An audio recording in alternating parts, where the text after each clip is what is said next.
Welcome back. It's Recovery Sort of, the podcast, where we explore the struggles of life, the challenges of mental health and recovery, and the spaces between. We express our personal views on life here, and this podcast is not meant to replace medical advice or tell anyone the right way to live. This podcast is best used as a place of curiosity and questioning to accompany you on your journey. Be aware there is strong language. This week, we're picking up where we left the conversation off last week. Here we go.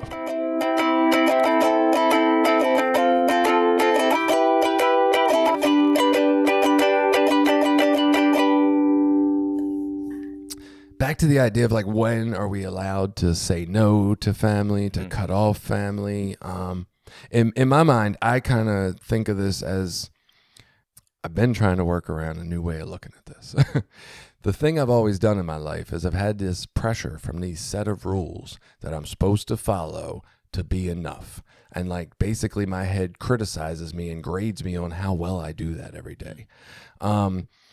And that doesn't work very well. And it doesn't leave me many outs because every time I say this situation doesn't feel good, the opposite thing is, but if you don't do it, that won't feel good because you're fucking guilt for not following the rules, right? So lately what I've been trying to remind myself is that these aren't rules that somebody put on me. These are rules I choose to follow to get a healthy, good feeling life. I believe if I follow these rules, I will feel good because I will be accepted and loved by society. People will look at me and think that's a nice guy, right? So these rules, so to speak, that I've been living under are actually tools I've put in place to try to live a good life and be happy. They're not anybody else's. They're mine. They're ones I chose to follow to be happy with myself. If I'm not happy or it hurts in the moment, the rule has missed its fucking point and I need to reevaluate. And I just think that's a really good way for me to conceptualize this thing, is that this isn't a rule somebody's putting on me. It's a tool I'm using to keep myself being a good person and getting love. But if it doesn't feel good or it hurts me right now, maybe it's the wrong tool in this situation, right? Maybe that tool works fine 90% of the time, but maybe I need a new tool for this situation that makes me feel okay inside too, and also still seek being a good enough person. What do you think of that? Yeah, well, I immediately think for me, that's been, like, that specific experience has been a result of, for me, 12-step work in recovery in the inventory process and self-reflection. And some of those rules that did serve me a few years ago, you know, they might have been the best then, but right now they're not anymore. And I'm at a different place in my life. You know, some of my values have grown and changed. Some of my goals and aspirations in life have grown and changed. So yeah, just that constant process of not being stuck in all these preconceived ideas, even ones that I pick for myself, you know, you know, I tell people all the time, like, I still go to 12-step meetings after 20 something years. It's not really that common. If you look around, there's not that many people that still do. But I tell people all the time, like, I constantly reassess, like, does this have something to offer me? Is this still valuable in my life? Am I still getting what I need out of this relationship? And then I have to make that decision because I'm not stuck being out there as some obligatory thing that I feel like I'm going to go die if I stop going. Like, probably not. You know, I'm probably going to be okay. So why am I going there? And what am I doing this for? And then being able to take that and do that in a lot of areas of my life. You know what I mean? What am I doing in my marriage? What am I doing in my work relationship? Is this serving me well? Like, does this even work? Maybe it's something I've told myself I'm supposed to do or something that I feel like I'm obliged to do. But if it doesn't work, then it's not worth keeping doing it. In my mind, I think the real power in the understanding of what I was just trying to conceptualize for me is that I move away from believing that the world has a set in stone list of rules that I need to follow, and I move towards empowering myself to understand I'm the one that's actually choosing to follow these rules for a good reason most of the time, but I'm also, that means that I'm the one in charge of being allowed to understand that they don't always apply. No fucking rule always applies. Think about it, right? But we hold ourselves to the standard that they should. And I guess I like that, and I'm hoping other people can find some freedom and some self-empowerment right in that. Like, this isn't somebody else's choice. This is yours. Make it. And that's where, for me, like therapy, having, in my case, my spouse, or other people in recovery, and, the recovery meetings, like those things are places where I can work through some of that stuff, question some of that stuff out loud, and help me make better decisions for myself. What do you think? I think, you should do what feels good for you. Do I just have to ask you, what do you think every 5 minutes? Maybe. Okay. Maybe. I'll do it. We'll see. What were you thinking about that? Do you not like that idea? Do you have rules? Do you see places in your life where you've had rules and they've limited you and made you feel worse? And maybe you've had to change them over time? I don't think so. No?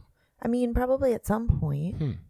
But I think when my life imploded, I don't know, did my life implode when Matt relapsed, or did my life implode when Matt died? At some point in that process, life was so off the rails from what like a normal life would be that it really just became about like doing what I needed to do to get by and get through.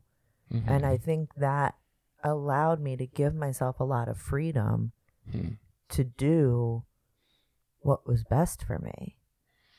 Makes a lot of sense. Well, and not to kind of pick on that a little bit, but it's like the whole idea that your normal life imploded is the set of rules that you put on your life. Because most people don't have this normal life, you know what I mean? Like, and this is where I am starting to figure out. It's like I put an expectation on my marriage and my relationship of what it's supposed to be healthy and normal. And then if it's not that, that means something's wrong.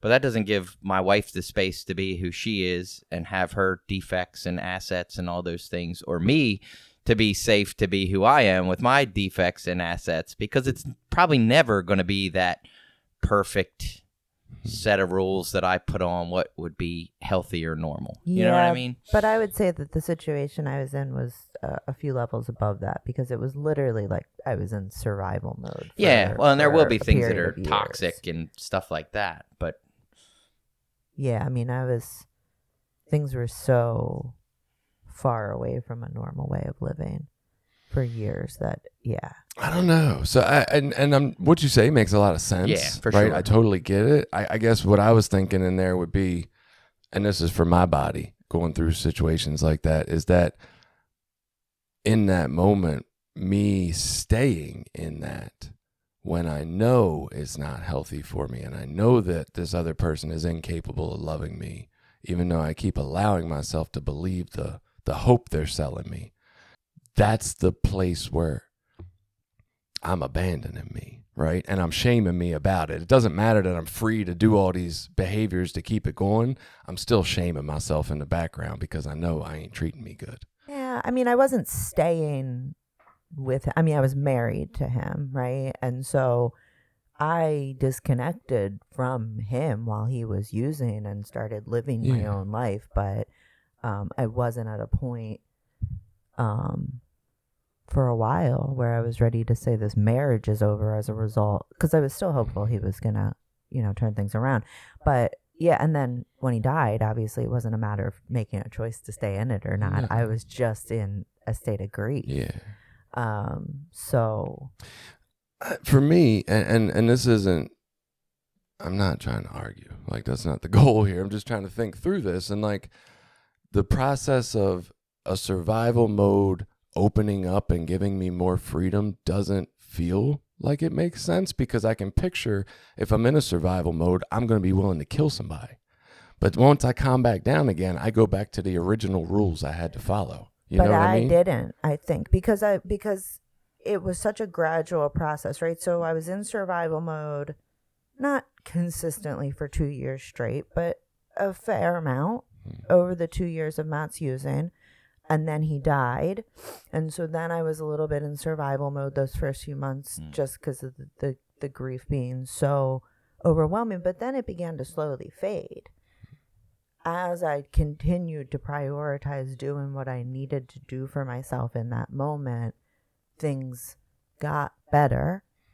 I did not disregard these things I learned about prioritizing what's right for me in the moment and focusing on myself. And that's been easier to do too, because I don't have other people in my life I have to focus on. I don't have kids that need something from me. I don't have a spouse that needs something. I have dogs, but their needs are pretty minimal. So the ability to really just focus on my needs and what I want or feel like is the appropriate choice for me in a situation is a lot easier. It's a lot easier when you're just making decisions for yourself. I don't disagree with that at all, because a lot of my obligation sense does come towards those main people in my life, for sure, right? No doubt. But man, if my body can't even begin to understand the idea of being very free or totally free of the thought of having to be a certain way for other people or in other situations. Like, even if I don't give into it now, even if I have the ability to like breathe for 5 minutes and think it through and realize I got to do what's right for me, I frequently throughout my day feel this, oh fuck, I got to be this, or oh shit, I got to show up in this way, or that comes to me a lot. So I'm like, I don't know, maybe I'm jealous of you, maybe I just don't understand it, I don't know. Well, and I don't know how this ties in, but it's just, I'm going to say similar in that I have my one of my cousins who was at the party yesterday, actually. Her husband, they didn't have any kids. They were younger-ish. She's probably 30-ish. So, yeah, he's probably 28, 29, her husband. And he died just over a year ago on a construction accident, actually. He was killed. And so, like, last year was the first Christmas without him. And she still came to the Christmas party and kind of, you could tell she was not in a good space. And, like, Jen and I, probably of all our family members, are the best. And a lot of that came from our episode on trauma, like, just, like, honoring, like, so, are you thinking about him? How are you doing? Talking about, her husband that passed and stuff. And then this year, so the anniversary, it was like a month before Christmas that this happened. So this whole time of year is bad for her. Right. So she was there yesterday, and she came, and she was a little off, and she just kind of dipped out after like a really short amount of time. And then other family members are just, they say like what I consider inconsiderate shit. It's like, oh, well, it's been like a year now. I wonder when's she going to start dating again? And, that would probably help her a lot if she, and of course, you want to say, well, it's her process to go through. Like, let's not put these rules around what we think that grief is supposed to look like, or what you think what she's going through, and just letting go of all that and being like, well, one, I don't know what the fuck I would do if my wife died. I don't know. I can't, I like to think I know because it hasn't happened. But then at the same time, it doesn't matter what I think she should do. She's going through her process. And if she's talking about it and feels okay with where she's at and doing healthy things for herself, then let's let go of all of our fucking preconceived expectations of what we think is good. There's definitely a short list of like yachts and bikinis and scantily clad women. That's all I'm saying. If my wife dies, there's definitely a short list of things that happen. But Jason, yachts cost a lot of money, and you don't like money. I'll have an imaginary yacht. Yeah, right. We'll take mushrooms and pretend we're on a yacht. Yeah. All those opinions, and maybe you only heard one or two of some family members, but maybe there was a variety of opinions of where she should be or what she should be allowed to do. All those fucking people live in my head, and I think they're me from time to time, and I confuse myself. So and most of them are like they want to see her not suffering is what they want, and they think they should be able to fix it. These rules and ideas that they have in their head. If you just do A, B, and C, then this will happen. And that's exactly what the little mini ruler in my fucking head was taught, was that there's a way to be, and if you just do this, you'll be happy. And if you're not happy, it's because you're not fucking doing it right. Right, you got to do more. And I was never happy. And it always felt awful. And like, I just can't imagine people walking through the world not having some of that in them. I'm like, how the fuck? God, I don't know. I think I found a lot of freedom, but people without that at all, I'm like, I don't know what you're living, but I'm jealous. I want some of that. I felt like Before the conversation went a different direction, I had maybe an explanation, but it's gone now. I don't know why I have that and you don't. I'm just thinking about like when my boss messages me, there's an expectation on me of, oh, these are the certain words I'm allowed to say. This is the tone I'm allowed to have. Like, well, I mean, there's ways to operate out in the world that's socially acceptable, but my instinct, but fuck that social acceptability. but- That's what I'm saying. but that doesn't impede on my ability to take care of myself. Like my instinct is to not go against that stuff. I'm generally a rule follower. I don't know that makes us happy though. But it We doesn't think make it me does. unhappy. Like to not curse at my boss doesn't make me unhappy. So I have something that here's a little bit of like some other people breaking rules and like it or social constructs, and it boggles my mind, and it's interesting to think about in the context of what we're talking about. So I started this new job in May. So, and I'm managing a team of right now 9. So I have five people that are reporting directly to me, and then I have some people that are reporting to some of my directs. And so the day before Thanksgiving, noon on a Wednesday, almost everyone on the team is working that day, and I send everyone just a really nice email, like, wanted to wish everybody a happy Thanksgiving. Thank you so much for all the hard work you're doing this year. Thank you for bearing with me as I am getting... Turning towards Billy. Oh, yeah. I know. Every time I listen to an episode with myself on it, I'm like, oh, I'm so much quieter than them. Yeah. You got to be up on it. Okay. Yeah. Like this.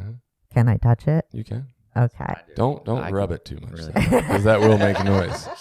The rubbing it makes a noise. Yeah, that makes a noise too. Don't bang it smack with your elbow. It's hard though when because I'm talking to you guys. It's hard to not make eye contact. Just shift your eyes. Yeah. Now I totally lost my train of thought. Oh, yeah, just email, this nice email. Like, thank you for supporting me as I'm getting up to speed, and I hope everybody has a really happy Thanksgiving. So out of a team of 9, one person answered me. One person made a decision to respond to a nice email from their boss, and the rest said nothing. Yeah. And what does that mean to you? It boggles my mind. No. What does it mean about those people to you? Go ahead. Tell us. Don't know. Oh, you got some kind of judgment about what it means. I don't know. So you understand what it means if Caroline's body didn't do that. If Caroline was to get that email from her boss and not respond, you know what it means. What does it mean? That I'm completely disengaged. Okay. Yeah. Fair enough. Completely disengaged. Because I think for me, it's like, even if I hated my boss, I'd still know it's in my best interest to respond to my boss. Oh, in your best interest. Yeah. Like from a career, like maintaining my job. Like I shouldn't make my boss think I hate her if I want to keep my job. Like you're obligated to show up a certain way in the world and can't just be you. So I guess, but that's the way I would want to show up. Even if I hate her, I want to respond to her because I want to not be on her shit list. So I'll play devil's advocate because I'm the non-replier. I would read that and be like, oh, that's super nice. Thank you very much. Thank you. Delete into the trash. Really? Yeah. Help me understand that. Does it say I need a reply? Like, No. So to me, and this is the same, I do the same thing with text. Like a text or an email is not an interpersonal communication that falls under the same guise as a conversation. So if you looked at me at the face and said those things, I would feel and maybe it's wrong on my part. I'm just telling you how I process it in my mind. I love it. If this was an interpersonal communication and someone came to me and said that, I wouldn't go, oh, okay, and turn around and leave. I would feel like I would say, oh, thank you very much. That feels good. But in an email, I'm like, oh, that doesn't feel like a super interpersonal communication that requires a response. Unless it says, please let me know how you feel. Then that requires a response. Jen, my wife, has actually said, she's commented like you. She said, I'll send you emails and you don't even reply. I'm like, because it says like, hey, check this out. So I checked it out. It doesn't say, let me know what you think or, let's talk about it. It says, look at this. So I looked at it. Son of a bitch. Hey, Billy, Kim, if I send you a fucking article and a text, I want to talk about it. I'm telling you right now. That's the rules. I want to talk about it. I'm very interested in your opinion of it. So now I learned that about my wife, so I reply, but I still don't to like my boss. I mean, if it requires a reply. But I think I know my boss like that too. Like he sends emails that the whole email is in the subject so that he doesn't have to even type anything in the body. So I just, yeah. So, but For us, it's like leaving somebody a note. That's how I look at an email or a text. because a note has no way to immediately respond. There's not a reply button on a note. If your boss sent you an email and was like, "I hope you have a Merry Christmas," you would just ignore it? Maybe not. I mean, Here's a question. maybe not that specific one, but a lot of them, yes. Did my boss send me an email or did my boss send a mass email to the employees? Because that is a big fucking difference. That's true. I mean, I sent an employee to the team, but it's 9 people. It's not 100. Nope. Really? Yeah, the expectation that somebody should reply directly to a fucking mass message that you didn't personalize to them? Fuck that. And again, I don't say that I'm right because I challenge myself on some of that too, but I'm just telling you like my perspective on that stuff is... I'm right for Jason right now. Yeah. And fuck replying to a mass email because you should have personalized it. So for you, wanted my though, if attention. it's a mass email, it doesn't require a reply, but if it's an individual email, it does? In my mind, nothing requires a reply. I reply to things that I want to fucking answer. Beyond that, catch me when you catch me. So if your boss sent an email, how many therapists are on the team? over at Like Bodhi? 27 or something. That's a pretty big amount. Yeah. See, to me, I guess that I don't know. I mean, this is good feedback for me because I've been racking my brain trying to figure out, is this a cultural issue at the organization? Where I came from, I mean, when I'm up in Canada, I'm visiting with an old employee. Like I'm still in contact with employees from my last organization.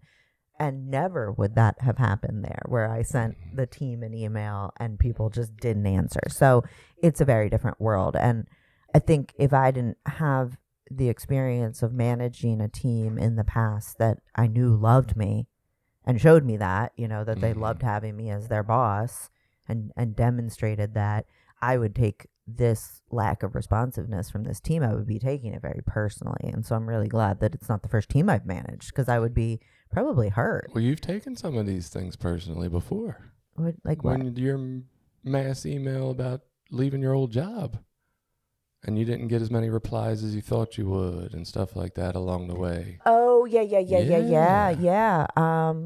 you're right. I did. And that was a true mass email. I mean, and a lot of people never reached out to me. I wasn't expecting them to respond.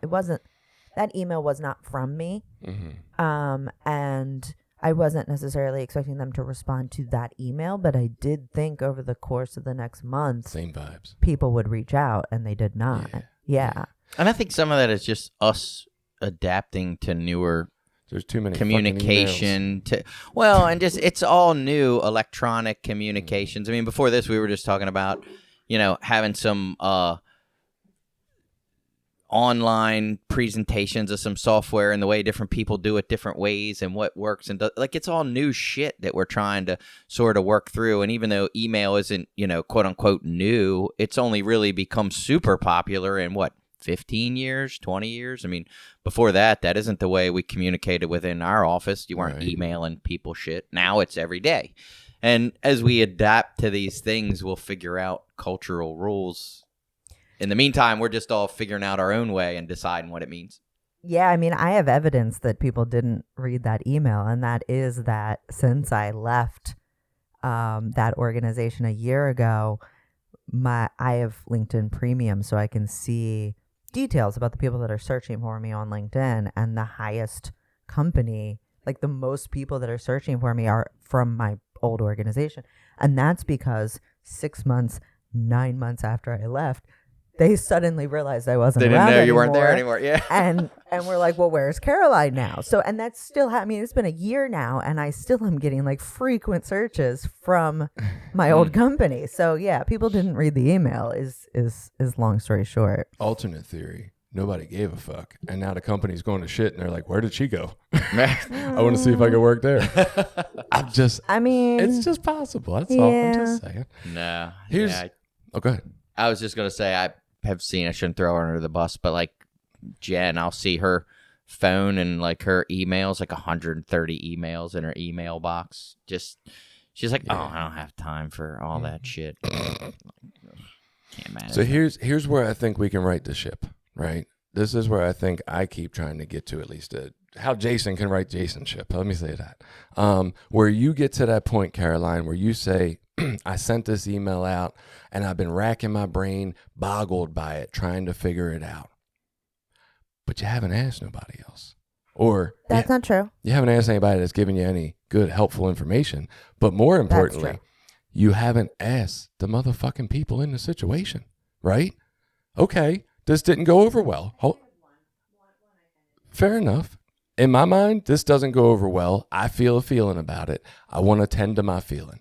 So I send another mass email a week later and I say, hey, look, guys, I sent this email out. I'm not criticizing y'all or judging you. In my last workplace, this is how we operated. I would get a lot of emails back. It felt meaningful. I just want to get the feel for what works for us here. Like, what kind of thing can I do that would feel good to you if this doesn't? And maybe you have an anonymous survey link or something. Like, in my mind, it's real easy. We just go ask. And see, that's what Jen did with me. And now I reply to all her. And it's not many, but when she sends me an email, oh, yeah, it looks really cool. Reply, love you, you know. But she asked, and I'll do it. Not for everybody. I don't do that. That didn't change my whole behavior. But she asked, so I do it because when the right hand isn't reporting to the system that is the body, that the stove fucking hurts, the body doesn't know to do something different, right? You're not reporting to the system, and that's going to make it a dysfunctional system.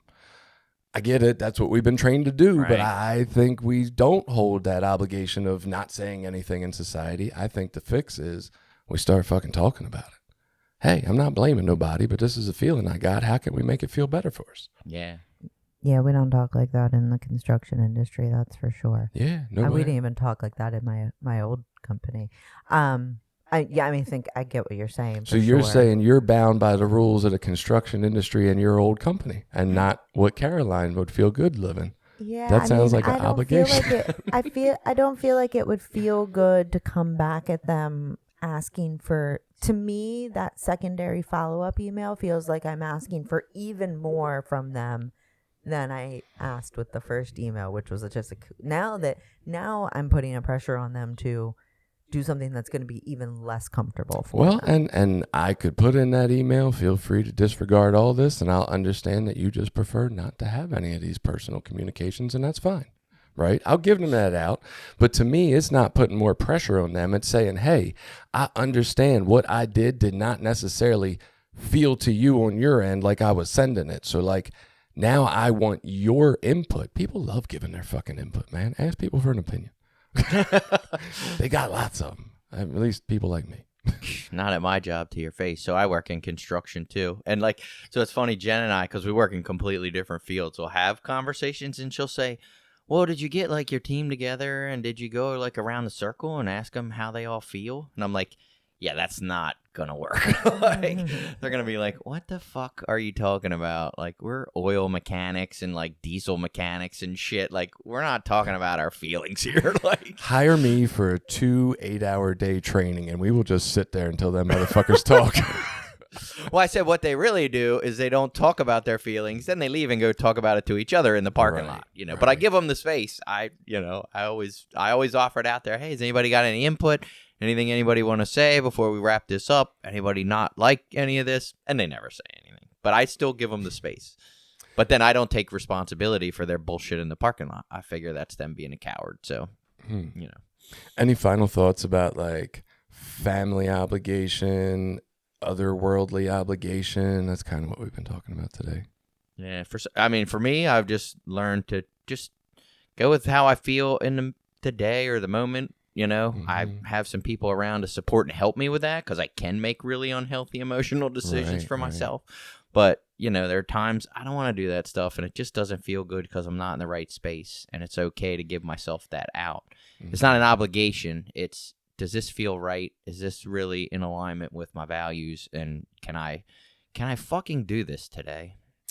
I'm working on this, what I've been calling the circle of self-care. It's kind of like a mentality of self-care instead of just a thing to do. I really want to bring it on here and explain it. Maybe I can do that in an upcoming episode, but that is what I've been trying to put into place for how to know when to stop, sit the fuck down, and reevaluate, because the thing that I've been operating with ain't working. And I feel like we could all use that, this better understanding of when the fuck to just stop and reevaluate, because something ain't right. I definitely could use some help on self-care. Okay.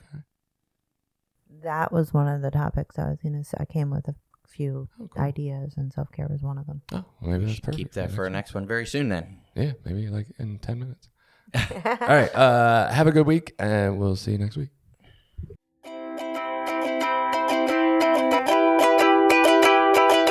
Have you found that listening to the Recovery Sort Of podcast has helped you in your day-to-day journey? Please share the message of compassion and well-being with the loved ones in your life. Connect with us more at recoverysortof.com, Facebook, Instagram, Threads, YouTube, and other social media spaces. And have a great week.